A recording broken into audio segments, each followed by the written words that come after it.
Halo, assalamualaikum warahmatullahi wabarakatuh. Perkenalkan, di sini kami dari kelompok 4 yang beranggotakan 6 orang. Saya sendiri Nikmatur Hasanah dengan NIM 431420023, Naila Deva Ramadhani dengan NIM 431420002, Adeliana Swakurniawan dengan NIM 431420011, Jerniawati dengan NIM 431420031, Salsabila Zafira Oktaviani dengan NIM 431420045, dan juga Ani Rahayu dengan NIM 431420054. Di sini kami akan mempresentasikan hasil dari artikel yang telah kami buat dengan judul Analisis Kualitatif Timbal PB oleh Ligan Ditizon terhadap berbagai makanan kaki lima. Kami mengambil judul penelitian ini dikarenakan pada akhir-akhir ini kasus keracunan logam berat yang berasal dari bahan pangan semakin meningkat. Salah satunya melalui makanan kaki lima. Makanan kaki lima merupakan makanan yang dijual di pinggir jalan yang sering kita temui sehari-hari dan sering kita konsumsi. Makanan kaki lima berisiko terpapar polusi udara, debu, dan alat masak ataupun sumber air. Salah satunya ini adalah makanan gorengan. Air yang digunakan dan posisi tempat jualan di tepi jalan raya memungkinkan terjadinya penyerapan logam berat dari asap kendaraan bermotor. Nah, pencemaran lingkungan oleh logam berat ini juga dapat terjadi akibat industri yang tidak memperhatikan keselamatan lingkungan, terutama saat pembuangan limbahnya. Logam-logam berat tersebut kemudian masuk ke dalam tubuh manusia melalui mulut, melalui makanan yang ia konsumsi. Salah satunya telah disebutkan tadi, yaitu melalui makanan yang dikonsumsi dari makanan kaki lima. Nah, makanan-makanan tadi tentunya sudah berkontaminasi oleh beberapa hal yang telah disebutkan. Salah satunya juga yaitu berasal dari asap pabrik, proses industri, dan buangan limbah yang tidak tepat. Logam tersebut sangat berbahaya dan dapat menyebabkan keracunan. Toksitas atau daya racun yang dihasilkan dari makanan yang mengandung logam berat tergantung pada jenis, kadar, efek sinergis dan antagonis dalam bentuk fisika dan kimianya. Untuk mengetahui keberadaan logam berat pada beberapa makanan kaki lima, peneliti bersama tim memutuskan untuk melakukan analisis kualitatif dan pengujian terhadap beberapa sampel makanan menggunakan ligan ditizon. Baik teman-teman, kali ini kita akan melanjutkan pembahasan mengenai analisis logam berat. Analisis yang dilakukan adalah analisis kualitatif. Analisis kualitatif merupakan metode analisis terhadap sumber data berupa dokumen, sumber data tertulis, foto dan statik yang berasal dari hasil wawancara atau penyebaran angket. Analisis kualitatif ini disampaikan dalam bentuk deskripsi terhadap apa yang ditelitinya. Analisis kualitatif ini dapat berupa perubahan warna, perubahan bentuk, sifat, dan karakter sampel yang diamati. Salah satu metode deteksi logam berat yaitu PB yang dapat dikembangkan berupa sensor kimia yang menggunakan reaksi Ditizon untuk logam PB dalam strip tes berbahan kertas. Reaksi tersebut dipilih karena merupakan zat penghelat yang mempunyai sensitivifikasi baik terhadap PB. Kompleks yang terjadi antara PB dengan Ditizon akan memunculkan perubahan warna dari hijau ke abu-abuan menjadi merah sampai ungu atau violet. Ditizon sendiri merupakan zat padat yang memiliki warna khas berupa hitam sampai violet. Ditizon merupakan ligan dengan rumus kimia C6H5N, NCSNH6H5. Ditizon memiliki sifat nonpolar dalam air dan dalam asam mineral encer, tetapi ia mudah larut dalam kloroform dan karbon tetraklorida dengan menghasilkan larutan warna hijau.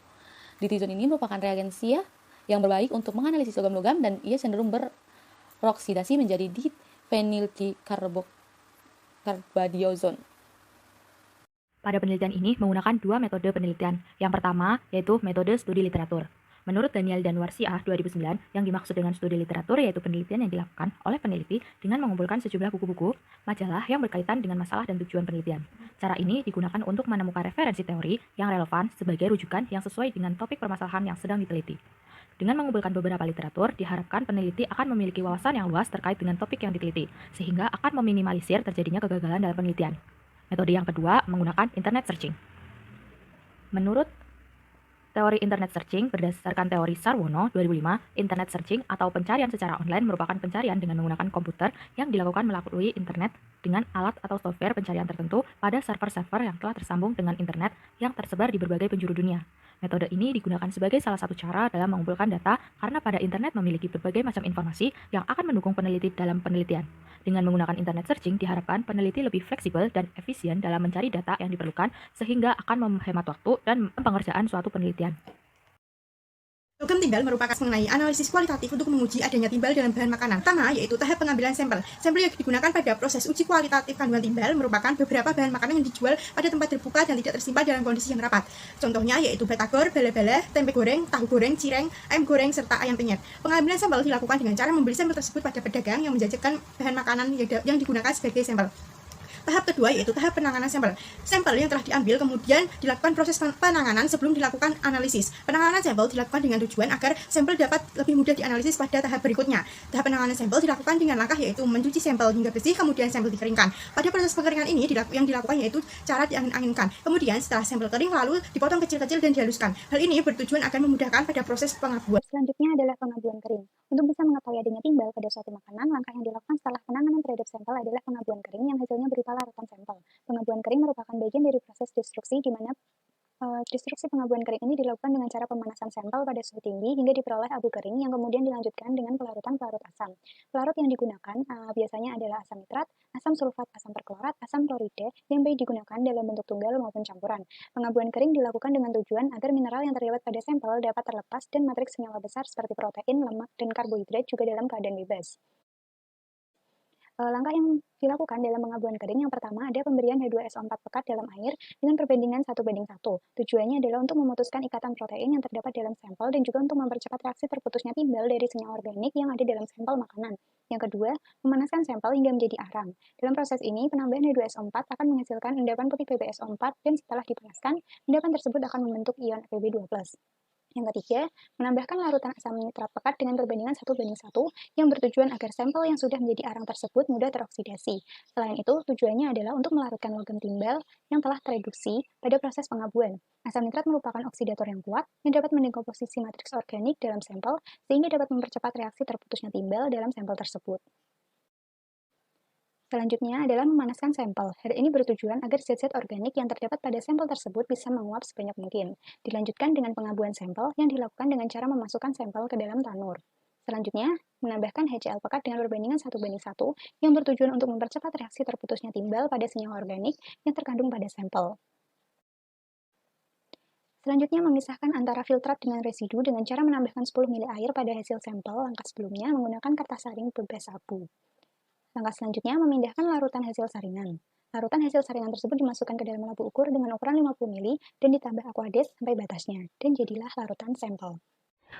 Uji kualitatif sampel. Nah, tujuan dari uji kualitatif ini sendiri adalah untuk mengetahui ada tidaknya kandungan timbal yang berada dalam sampel makanan yang akan kita uji. Proses uji. Nah, proses ujinya sendiri yang pertama ada ambil 5 ml masing-masing sampel dan taruh pada tabung reaksi. Yang kedua, tambahkan amonium hidroksida konsentrasi 1 normalitas pada pH kisaran 8,5. Tujuannya sendiri adalah untuk mencapai pH optimum dalam pembentukan senyawa kompleks titizon. Kemudian yang ketiga yaitu tambahkan larutan pengkompleks titizon 0,005% berat per volume pada pH 9. Nah, tujuannya sendiri adalah untuk mengikat timbal yang ada dalam sampel makanan sehingga menghasilkan lapisan titizonat berwarna merah. Yang keempat yaitu tambahkan zat penopeng KSCN. Nah, penambahan zat KSCN ini sendiri bertujuan untuk mereduksi atau mengoksidasi logam-logam atau zat-zat yang tidak diperlukan. Yang kelima, larutan dikocok secara perlahan dan didiamkan selama 5 menit. Kemudian lihat dan amati perubahan yang terjadi. Nah, penambahan kompleks titizon sendiri adalah untuk mengikat timbal yang berada dalam sampel makanan sehingga terbentuk senyawa kompleks timbal titizonat yang menghasilkan warna merah. Nah, gambar senyawa kompleks timbal titizonat bisa dilihat seperti pada gambar ya.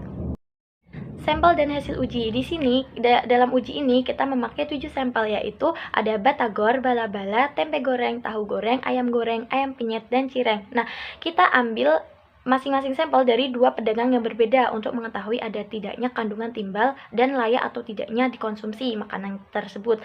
Nah, kemudian setelah kita uji, ternyata semua sampel yang kita uji memberikan hasil negatif. Atau dalam artian tidak mengandung timbal dengan menghasilkan lapisan titizon yang berwarna hijau. Bisa dilihat pada gambar hasil uji. Apabila lapisan titizon berwarna merah, itu berarti sampel makanan positif mengandung timbal. Apabila berwarna hijau tua, dia berarti negatif mengandung timbal. Nah, seperti pada gambar, itu yang atas itu lapisan air, yang bawahnya itu lapisan titizon yang berwarna hijau.